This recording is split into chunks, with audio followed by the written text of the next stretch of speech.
Oh man, I just finished recording a big epic video for my channel, and then I go to boot up the game, and what do we have? We have another hotfix. Oh my goodness. I think I've had so many problems installing these hotfixes that it's easier for me just to uninstall the game and reinstall it. So I'm going to do that. I'm not going to waste all my time waiting for this update to never work. Um, yeah, that's what we want. Okay, sorry. But let's go to the patch. Literally just happened 11 minutes ago, so I'm actually around for one of these patches and don't have to wait till tomorrow. But here it goes. Hotfix number 5. The game's been out for 7 days and they have 5 hotfixes.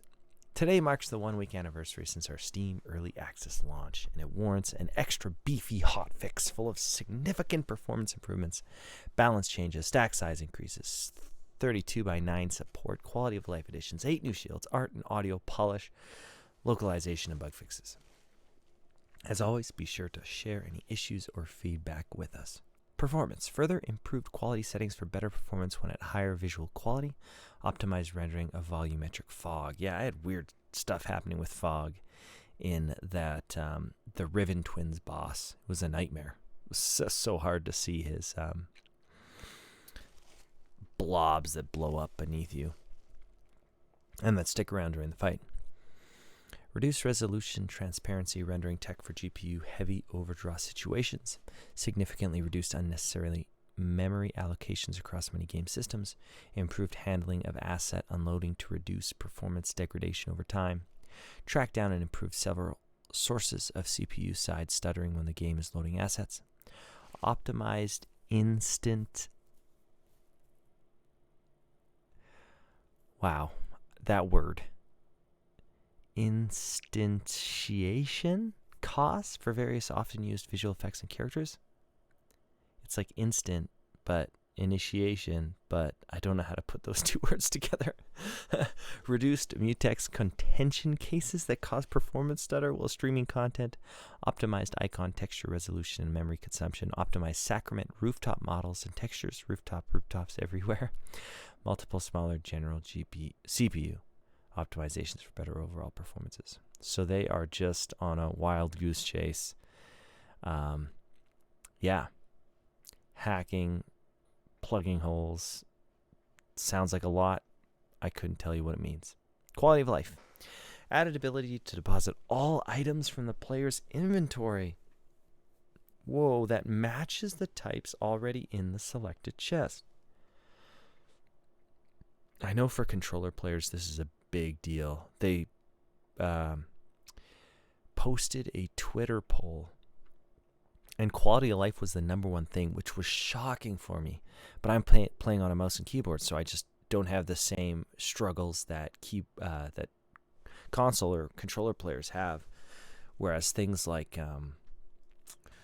rebinding hotkeys would be such a big deal for keyboard, because spacebar for me is move, and to have spacebar be dodge and move be shift breaks my brain.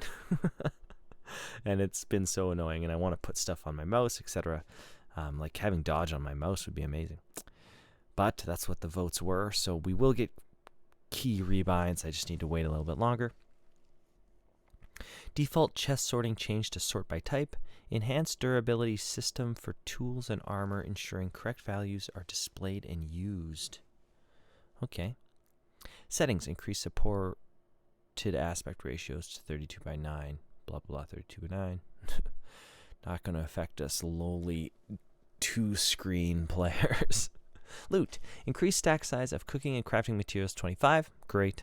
Allowing for better management of resources. Yep, I have all of the resource stuff unlocked, and I'm still filling up my it's the resource inventory. Food can now be stored in cupboards. Removed blueprints from Fillmore's shop before Anvil is unlocked. Content additions. Implemented 8 new shields. I haven't played a character that uses a shield yet. I don't think I really haven't seen much shield play. Maybe because parry is over-tuned.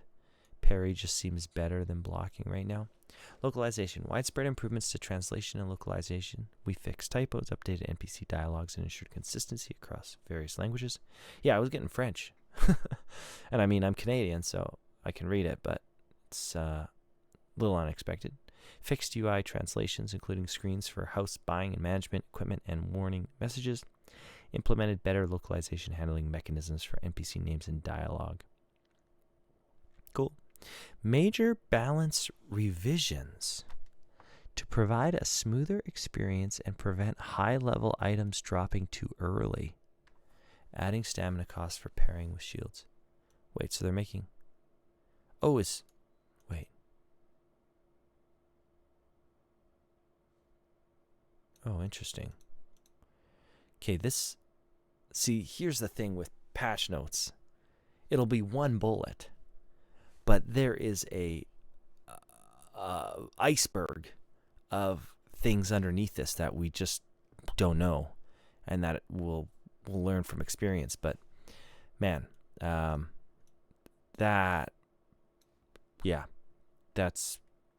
probably a lot more to that than we don't know. Enemies and bosses. Adjusted prisoner wolf enemy to jump around less. Added ability for shackled brute to dodge after attacking. Updated Echo Knight fight initiation to reposition instead of attacking right away. Improved Risen Spear Bandit attacking out of range. Increased rotation of the jump follow-up attack for the Risen Great Axe Bandit. Okay, Great Axe, guys. Increased rotation of the jump follow-up attack.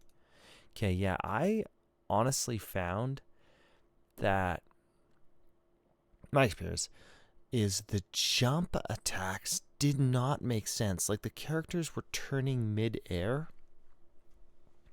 which I know this is like a balance thing. Like, they want jumps to be hard to dodge, and so the characters can turn to some degree when they jump. But in the heat of battle, it makes no sense because I wait for characters to jump to then roll, but then the character follows me as I'm rolling, which is just like, what? This is a degree of... It pulls you out of the realism of combat. That's what I'll say. Polished Riven Twins Taunt. Polished Risen Axe Bruiser attack animation. Polished parry animations for enemies. Great. Updated Serum Crucible so that leaving the realm will end and return to the atrium. This to prevent abusing backups and other. Yeah, we see this already. Item duplications. It's done through backups. The game has been broken. Yeah, I hope that they're going to fix it. But right now you can duplicate XP potions and then level up a character to 30. Collision fader textures, Serum Crucible levels, collision faders and Mariner's Keep in the shallows, improved collision fader in the Sacrament, improved Sacrament rooftops. Yeah, that's funny. Audio. Oh my goodness, look at these bugs. Audio. Adjusted sound effects for better ambience and clarity, including update tree-topping SFX and ambient sounds in the town areas. Improved audio cues for NPC interactions to minimize overlaps and ensure clearer dialogue. Improved spatial audio for Sacrament Rookery. Town square, slums, and training grounds. Improved Echo Knight slam down AoE sound effects. Cool. Bug fixes. Okay, let's see if any of these are relevant. Fix certain enemies being 7 levels lower when they shouldn't be various areas. Fixed bosses and a couple of bounty quest variants of enemies spawning when not intended. Fixed players being able to accidentally delete a character when hovering while having another character selected. Now the hovered character will be deleted. Oh, that's funny. Fixed and balanced enchantment effects across the board. Fixed health regen and no healing over time enchantments spawning on the same item. Oh, that's funny.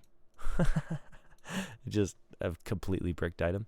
Fixed heavy bandit being able to be pushed off the cliff of the ship and block progress. Oh, that's funny. Fixed enemies during the Orban Glades Derrick boss fight not paying attention in some cases. Fixed Serum Crucible run ending early if a realm save happens right after you finish a level. Fixed durability of tools being the wrong value when they brought from the vendors. Fixed turning in a bounty showing the replacement prompt. Fixed exploit with certain bounties. Fixed the Nith enemies plague smoke persisting for too long.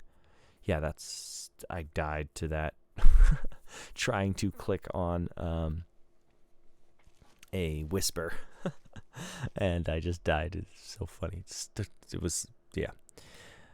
Fixed shinies pulling a disappearing act visually in the Black Trench. Fixed Squire's attire armor set not available for crafting at the anvil. Fixed tier on the Cangrenous eel. Fixed Finley remaining in a cell after you rescue him and leave Nameless Pass. Fixed Finley's missing sign in Sacrament. Fixed missing enemy and loot spawners in the northern section of Orban Glades. Fixed spot in Nameless Pass where you could go out of world. I encountered that. It was quite hype. Right at the door where the fire's going, I walked up to it and my character just went right through the door and just flow. It was epic. Fixed incorrect texture for the shipwreck in the shallows. Fixed duplicate models in Sacrament and Nameless Pass. Fixed bush clipping in the Inquisition Arrival cinematic. Fixed rain occasionally being heard in the Black Trench, and fixed ragdoll blinking back into existence. What's going out of view and coming back in. Wow. Yeah, that is a massive patch. And I think there's more than what's been said. But, I mean, there's a lot to get right in this game. And so they're grinding. Oh, man, are they grinding. 5 hotfixes in 7 days. That was a long hotfix.